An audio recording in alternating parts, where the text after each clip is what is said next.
Back to back champion. ইউরোপের সেরার তকমাটা আবারও প্যারিসিয়ানদের দখলে। ফাইনালের শ্বাসরুদ্ধকর ম্যাচে টাই ব্রেকারে আর্সেনালকে কাঁদিয়ে ঘরের শিরোপা ঘরে রেখে দিল পিএসজি। আইফেল টাওয়ার থেকে সোশ্যালিজ, পুরো প্যারিস এখন লাল নীল উৎসবে মাতোয়ারা।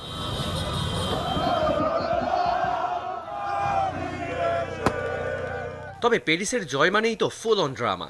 একদিকে ট্রকাডেরোতে বাজি ফাটছে, অন্যদিকে মাঠে 40,000 ফ্যান জায়ান্ট স্ক্রিনে ইতিহাস দেখছে। পরিস্থিতি সামলাতে 22,000 পুলিশ নামাতে হয়েছে ফরাসি সরকারকে। টিয়ার গ্যাস, ধাওয়া পাল্টা ধাওয়া আর গ্রেফতার সবই ছিল প্যারিসিয়ানদের উদযাপনে। তবে সবকিছু দূরে ঠেলে রাতটা শুধুই প্যারিসের। গ্ল্যামারাস আন্ডার অ্যাচিভারের তকমা ঘুচিয়ে লুইস এনরিকের পিএসজি এখন ইউরোপের নতুন রাজা। বুদাপেস্টের পুস্কাস এরেনায় আর্সেনালকে কাঁদিয়ে ফরাসি ফুটবলের রাজপুত্ররা জানান দিল, ফুটবল দুনিয়ায় এখন শুধুই তাদের রাজত্ব। ব্যাক টু ব্যাক জয়ে আনন্দের সাগরে ভাসছে পিএসজি ভক্তরা। ম্যাচটা দারুণ উত্তেজনাপূর্ণ আর অবিশ্বাস্য ছিল। একদম শেষ মুহূর্ত পর্যন্ত সাসপেন্স বজায় ছিল। শেষ পর্যন্ত আমরা সেটাই পেয়েছি যা আমাদের পুরোপুরি প্রাপ্য ছিল, কারণ পুরো খেলায় আমাদের আধিপত্য ছিল। আমরাই ম্যাচটা ডমিনেট করেছি। আমরা খুবই গর্বিত, অত্যন্ত আনন্দিত, অবিশ্বাস্য।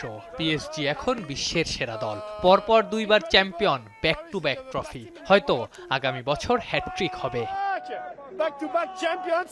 উত্তর লন্ডনে এখন শুধুই কান্নার রোল। হলো না আর্সেনালের দীর্ঘ 2 যুগের অপেক্ষার অবসান। হাতের কাছে এসেও ফসকে গেল অধরা সেই ট্রফি। তবে প্রিমিয়ার লিগ জয় আর চ্যাম্পিয়ন্স লিগের ফাইনাল, গানাররা হেরেও যেন শিখত ভক্তদের ভালোবাসায়। হারের কষ্ট ভুলে সমর্থকরা বলছেন, পরের বার আমরাই জিতব।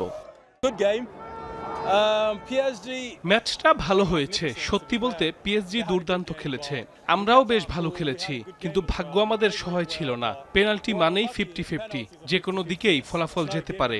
এখানে জেতার কোনো নিশ্চয়তা থাকে না, তাই যা হয়েছে মেনে নিতেই হবে। আজকের দিনটি সত্যি আবেগঘন। আমরা আবার ঘুরে দাঁড়াবো, আমরা এখানেই থাকবো, একই পরিবেশ, একই দর্শক। আমরা আমাদের সেরাটা দিয়ে আসব, আমরা আমাদের দলকে ভালোবাসি।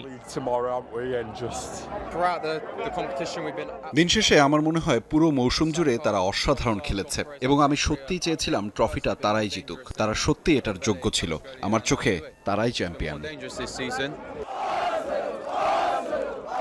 রিয়ান রাফতি, যমুনা স্পোর্টস।